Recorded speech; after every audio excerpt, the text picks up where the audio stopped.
Would you like to walk this trail with me and I'll tell you a story? So come along.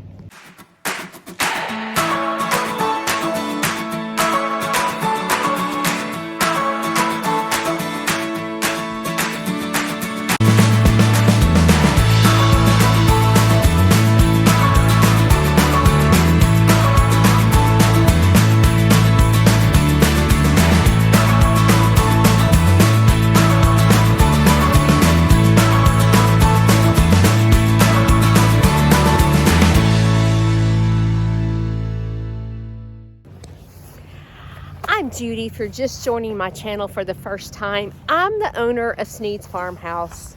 And today I would like to tell you my story. As we walk the trail, I'm going to tell you my trail and how I got to where I am today. Okay, so how did all this get started? How did I end up with all these animals? How did Sneed's Farmhouse even begin? Like, was it your lifelong dream? Was it, you know, all these questions that you ask. So Shane asked me to marry him back in 2016, I think it was. And we decided that we would not get married until my youngest son graduated high school. So Shane and I had a long distance relationship. We dated for 2 years, long distance. So when my son graduated high school, I got married and my son went off to Alabama to college. And so we got married and we lived in South Alabama.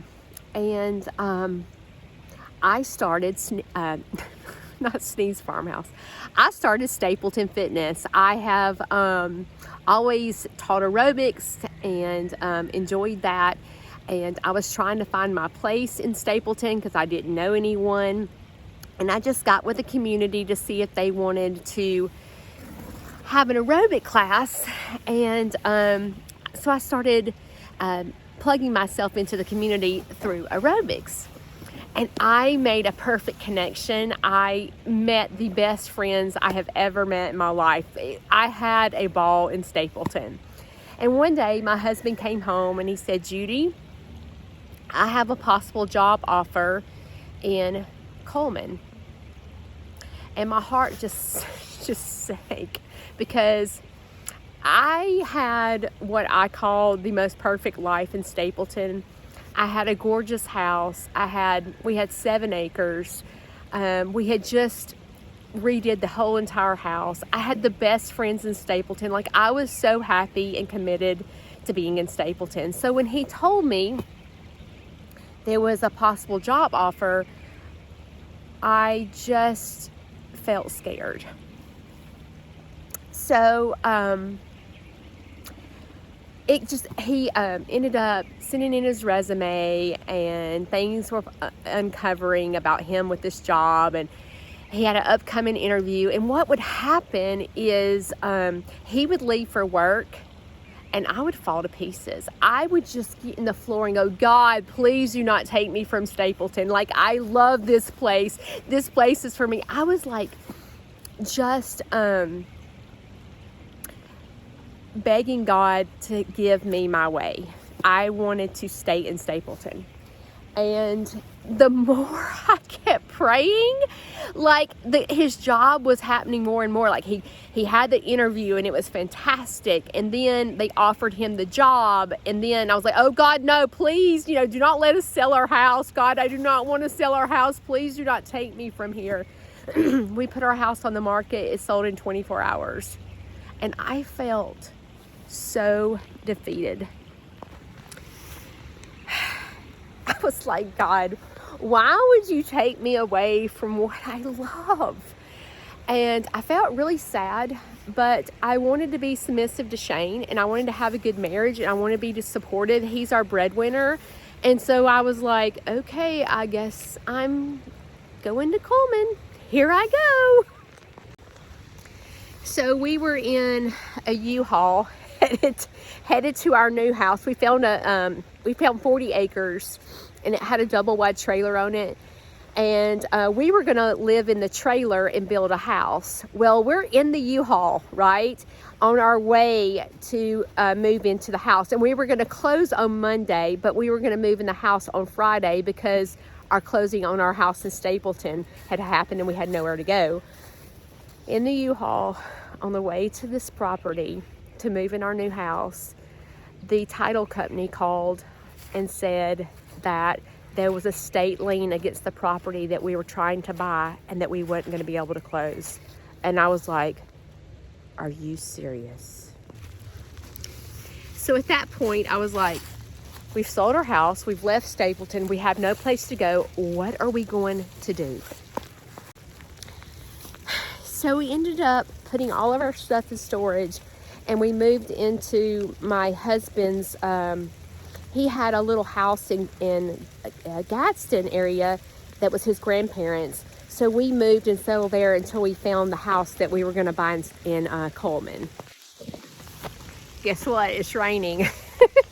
So we ended up finding a house here in Coleman, and we moved in, and it's 17 acres. And so I didn't know anyone in Coleman. And so I was like, well, how do I get plugged into the community? And I went to the gym, and let's see, I think it stopped raining. Well, it's raining a little bit. I went to the gym, trying to find my place to fit in. And I usually can fit in at the gym because I've been teaching aerobics for so long. And I just didn't feel a connection at all. So when we moved here, there was a chicken coop. Okay, I've never thought about getting a chicken a day in my life, right? I grew up in sorry, I'm out of breath. I'm walking and I get shortness of breath from COVID. Never even thought about having a farm or anything. My life was dance. Like, I wanted to be a dancer. I wanted to live in New York, and I couldn't do that, so I found my way through aerobics because it was kind of like dancing, and I enjoyed it. So the chicken coop was here, and my husband said, Judy, why don't you get some chickens? And of course, I said, what do I want a chicken for, Shane? And he said, I'll give you something to do, and it'll give us fresh farm eggs. And I said, you want me to get chickens to have something to do? And I thought, that's the stupidest thing I've ever heard in my life. That's what I thought. And I also said, Shane, I am not about to eat an egg that comes out of a chicken's butt. And that's where it all began. So as I'm walking, this is our garden area. This is where we'll be planting this year. So anyway, I took him up on it, and I got some chickens. And I killed them all in 24 hours. It was awful. Like, I was like, this is terrible. And so I got on one of those, see our garden? So I got on a couple of chicken pages on Facebook, and I introduced myself and said, I need help. I don't know how these chickens died. I don't know what I did wrong. And people attacked me. And they were like, you don't need to have chickens if you don't know what you're doing. And I was just like, guys, people are mean. They're so mean. And then this one little girl, I call her little, said she would help me. So I went to her house and she taught me how to incubate eggs. And needless to say, I fell in love. You see all these bushes? These are my blueberry bushes. Love blueberries. So anyway, I fell in love. And then I started researching chickens. And I had no clue that there were that many different chickens in the world. I never even imagined. So then I started wanting to get every color of the rainbow for laying eggs. And I started getting more chickens. And then I found out that they made chickens that looked like they had boots on. So then I was like, well, shoot, I want some of those too. And then I found the Polish chickens with the big fluffy hair, and I was like, oh my gosh, those are beautiful. I want some of those. And then the next thing you knew, I had a gazillion chickens. And Shane was like, Judy, when I said we were getting chickens, I just meant a couple. Like, you have bought so many chickens. Well, I started having fun with it. And then it just kept going and going and going, and I found myself incubating eggs all the time. And then I said, Shane, do you know that there are white and black turkeys? And he was like, really? And I said, can I get one? And he said, for what?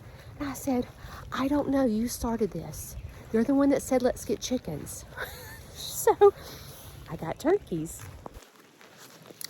Then soon after that, I think the next thing was I got ducks. And then someone called me and asked me to come rescue some goats. So then I got goats. And then Freddie, my pig's mom, died during labor, and she needed help. So then I got a pig. And it just kept going and going and going. So then the next thing you knew, I had a full-fledged farm. And Shane said, Judy, what have you done? And I said, I don't really know, but this is so much fun and I love it. And he was like, what are you gonna do? Like, their feed bill's bigger than ours. And I was like, I have no clue, but I'm just enjoying this. Let me do what I was like, just love me for who I am. This is who I am. I want all these animals. And shortly after, I started the Sneed's Farmhouse page on Facebook. And of course, being a new mom to all these beautiful animals, I had to show them off. So I began to post pictures galore of all my animals, and people started asking if they could come see my animals. And I'm like, sure, you know, it was something I was so proud of, and I couldn't believe other people would want to come see my animals. So I said, sure. And I started getting busy. And then Shane said, Judy, listen, don't you think we should get insurance? And I was like, probably. And he said, well, we can't do this for free.